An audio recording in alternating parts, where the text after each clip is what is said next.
بأموال وبنين ويجعل لكم جنات ويجعل لكم انہارا۔ اے نوح آپ کہہ دیجئے کہ تم اپنے پروردگار سے اپنے گناہوں پر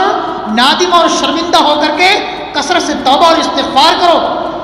اپنے گناہوں پر اللہ سے معافی طلب کرو۔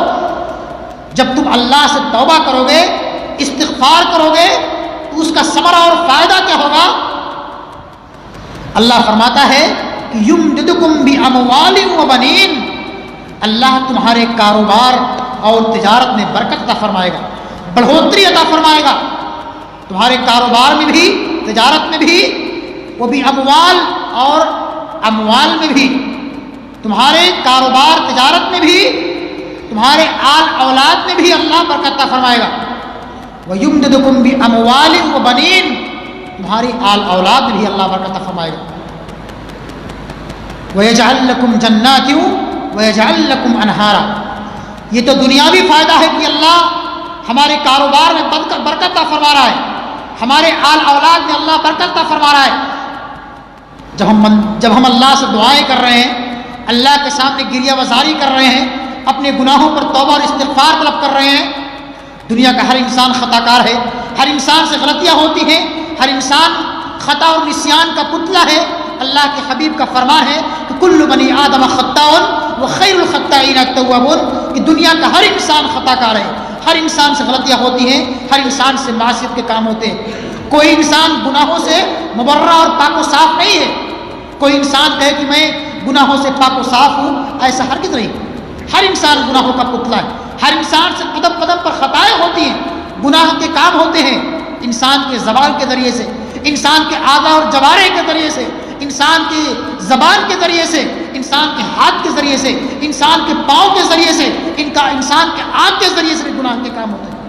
ہر انسان گناہوں کا خطا اور نسیان کا پتلا ہے۔ کل بنی آدم خطاء وخیر الخطائین التوابون، اور ان گنہگاروں میں، خطا کاروں میں سب سے اچھے اور بہتر لوگ وہ ہیں جن سے اگر کوئی گناہ کا کام ہو جاتا ہے، کوئی معصیت ہو جاتی ہے،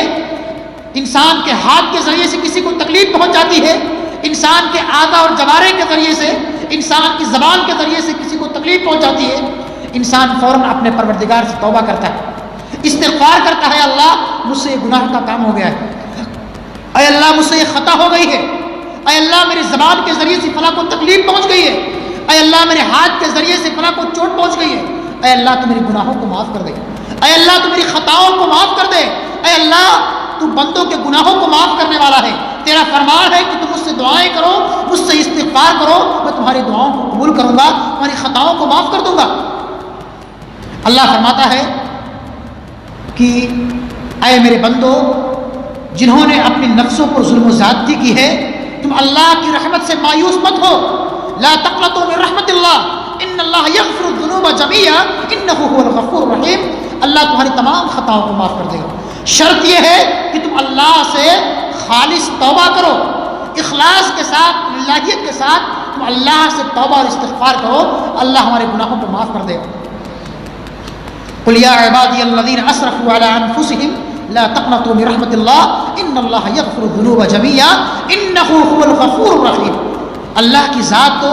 غفور رحیم ہے، وہ تو چاہتا ہے کہ میرے بندے مجھ سے توبہ کریں، مجھ سے استغفار کریں، میرے سامنے اپنی جبین نیاز کو خم کریں، اپنی پیشانی کو جھکائیں، اپنے ہاتھوں کو پھیلائیں، رات کی تاریکی اور تنہائی میں بندے اللہ سے دعائیں کریں۔ وہ اللہ کی ذات جو بندوں کے گناہوں کو معاف کرنے کے لیے، بندوں کے دعاؤں کو قبول کرنے کے لیے صبح اور شام آسمان دنیا پر نزول فرماتا ہے اور پکار پکار کے کہتا ہے کون سا میرا بندہ ہے جو مجھ سے دعائیں کرے، مجھ سے اپنے گناہوں کی بخشش طلب کرے اور میں اپنے بندوں کے گناہوں کو معاف کر دوں۔ لیکن ہم مسلمان ہیں، ہم گنہگار ہیں، ہم خطا کار ہیں کہ ہمیں اتنی توفیق نہیں ملتی، ہمیں اتنی فرصت نہیں ملتی، ہم اپنے کاروبار میں اس طرح مگن رہتے ہیں، ہم دنیاوی خرافات میں اس طرح مگن رہتے ہیں کہ ہم کو اتنی فرصت نہیں ملتی کہ ہم اس اللہ سبحانہ و تعالیٰ سے اپنے گناہوں کی بخشش اور معافی طلب کر سکیں، اس اللہ سے جو غفور رحیم ہے، جو بندوں کی خطاؤں کو معاف کرنے والا ہے، اس اللہ سے گریہ وزاری کر سکے۔ تو اللہ سبحانہ و تعالیٰ فرماتا ہے کہ اے میرے بندو، اگر تم مجھ سے توبہ کرو گے، مجھ سے استغفار کرو گے، تو اس کے بدلے میں تمہیں کیا کروں گا؟ تمہاری خطاؤں کو تو معاف کر دوں گا، تمہارے گناہوں کو معاف کر دوں گا، اور اس کے ساتھ ساتھ دنیا کے اندر میں تمہارے کاروبار میں برکت دوں گا، تمہاری تجارت میں برکت دوں گا، تمہارے آل اولاد میں برکت دوں گا۔ فَقُلْتُ اسْتَغْفِرُوا رَبَّكُمْ إِنَّهُ كَانَ غَفَّارًا يُرْسِلِ السَّمَاءَ عَلَيْكُمْ مِدْرَارًا، میں تمہارے اوپر آسمان سے موسلادھار بارش نازل فرماؤں گا، آسمان کے دروازوں کو تمہارے لیے کھول دوں گا، جس کے ذریعے سے تمہاری کھیتیاں ہری بھری ہو جائیں گی، تمہاری کھیتیاں جو ہے لہلہا اٹھیں گی، تمہارے باغات میں میوہ اور پھل اگیں گے، تمہاری کھیتیوں میں اچھے سے اچھے غلے اور اناج اگیں گے، جو تمہارے لیے دنیاوی فائدہ ہے، تم اچھے طریقے سے کھاؤ گے پیو گے، اس دنیا کے اندر خوشحال رہو گے۔ یرسل السماء علیکم مدرارا ویمددکم باموال وبنین، اور تمہارے مال میں برکت دوں گا اور تمہیں اولاد سے بھی نوازوں گا۔ اگر ہمارے گھروں میں اولاد نہیں ہو رہی ہے، ہماری شادی ہوئی ہے 5 سال 10 سال ہو گئے، ہمارے گھروں میں اولاد نہیں ہو رہی ہے، اللہ سبحانہ و تعالی نسخہ بیان فرما رہا ہے کہ تم اللہ سے توبہ کرو، اللہ سے دعائیں کرو، اللہ تمہارے گھروں میں جو ہے تمہاری گود کو بھر دے گا، اللہ تمہارے گھروں میں اولاد پیدا فرمائے گا، تمہاری بہن بیٹیوں اور تمہاری بہوؤں کو اور ہماری ماں اور بہنوں کی گودوں کو بھر دے گا۔ یہ اللہ کا فرمان ہے۔ حسن بصری رحمۃ اللہ علیہ کا وہ مشہور واقعہ کہ حسن بصری رحمۃ اللہ علیہ اپنے حلقہ درس میں بیٹھے ہوئے تھے کہ ایک کے بعد دیگرے 4 لوگ آتے ہیں، ایک انسان آتا ہے اور کہتا ہے، سوال کرتا ہے کہ امام صاحب، ہمارے محلے میں یا ہمارے ملک میں ہمارے سماج میں قحط سالی پڑی ہوئی ہے، آپ کوئی نسخہ بتلا دیجئے، کوئی دعا بتلا دیجئے جس کے کرنے کی، جس کے اپنانے کی وجہ سے اللہ سبحانہ و تعالی ہمارے اوپر سے اس بلا کو، اس پریشانی کو، اس قحط سالی کو ٹال دے، ختم کر دے۔ حسن بصری رحمۃ اللہ علیہ فرماتے ہیں کہ کہتے ہیں کہ جاؤ اللہ سے استغفار کرو، توبہ کرو۔ دوسرا انسان کچھ دیر کے بعد آتا ہے، وہ کہتا ہے، اے امام صاحب، ہمارے گھروں میں اولاد نہیں پیدا ہو رہی ہے، ہماری شادی ہوئی 5 سال 10 سال ہو گئے، ہمارے گھر میں اولاد اور بچے نہیں پیدا ہو رہے ہیں، آپ اللہ سے دعا کر دیجئے، کوئی نسخہ بتلا دیجئے۔ امام صاحب فرماتے ہیں کہ جائیے اللہ سے استغفار کیجئے۔ ایک تیسرا آدمی آتا ہے، کہتا ہے کہ امام صاحب، ہمارے باغات میں پھل نہیں پیدا ہو رہے ہیں، کوئی نسخہ بتلا دیجئے، دعا کر دیجئے۔ امام صاحب کہتے ہیں جائیے اللہ سے استغفار کیجئے۔ یہ تمام لوگ چلے جاتے ہیں۔ اس کے بعد ان کے درس میں بیٹھے ہوئے موجود اشخاص میں سے ایک شخص ربی پوچھتے ہیں کہتے ہیں، سوال کرتے ہیں کہ امام صاحب، 3 لوگ ایک کے بعد دیگرے آپ کی خدمت میں آتے ہیں اور تینوں کا مسئلہ الگ الگ ہوتا ہے۔ ایک انسان خشک سالی کا آپ سے سوال کرتا ہے، دوسرا انسان کاروبار میں برکت نہ ہونے کی ریکویسٹ کرتا ہے، اور تیسرا انسان کہتا ہے کہ اس کے گھر میں اولاد پیدا نہیں ہو رہی ہے، اور چوتھا انسان کہتا ہے کہ اس کے باغات میں میوہ اور پھل پیدا نہیں ہو رہے ہیں۔ تینوں کے سوال الگ الگ، اور چاروں کا جواب ایک ہی آپ نے دیا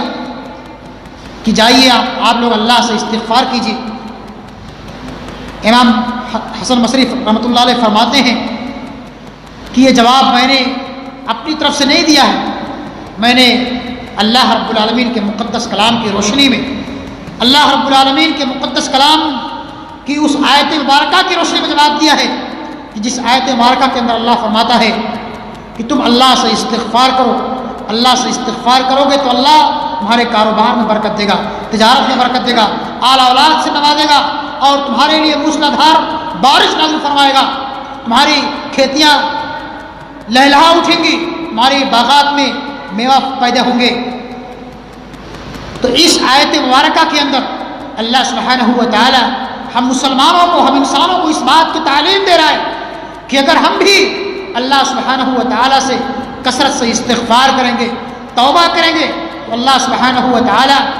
جہاں ہمارے کاروبار میں برکت دے گا، تجارت میں برکت دے گا، وہی ہمیں آل اولاد سے بھی نوازے گا۔ یہ دنیاوی فائدہ ہے کہ اللہ ہمارے کاروبار میں برکت دے رہا ہے، تجارت میں برکت دے رہا ہے، آل اولاد سے نواز رہا ہے۔ اس کا اخروی فائدہ یہ ہوگا وَيَجْعَلْ لَكُمْ جَنَّاتٍ وَيَجْعَلْ لَكُمْ أَنْهَارًا، اور ہمیں کل قیامت کے دن ایسی جنتوں کے اندر داخل فرمائے گا جس کے نیچے سے نہریں جاری ہوں۔ یہ ہمارے لیے اخروی فائدہ ہو۔ ہم اللہ سے استغفار کر رہے ہیں، اس کا فائدہ یہ ہے کہ اللہ اس دنیا کے اندر بھی ہمیں اپنی نعمتوں سے نواز رہا ہے،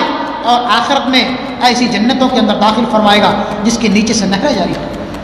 تو یہ توبہ اور استغفار کا فائدہ ہے جس کو اپنانے کی ضرورت ہے۔ ہم مسلمانوں کو اس اہم نسخوں کو اپنانے کی ضرورت ہے جس سے آج ہم مسلمان غافل نظر آتے ہیں۔ ضرورت اس بات کی ہے کہ آج ہم مسلمان اس اہم نسخے کو عمل کریں اور کثرت سے رب العالمین سے توبہ اور استغفار کریں۔ اللہ رب العالمین سے اپنے گناہوں پر نادم اور شرمندہ ہو کر کے اللہ سے توبہ اور استغفار کریں، تاکہ اللہ سبحانہ و تعالیٰ اس دنیا کے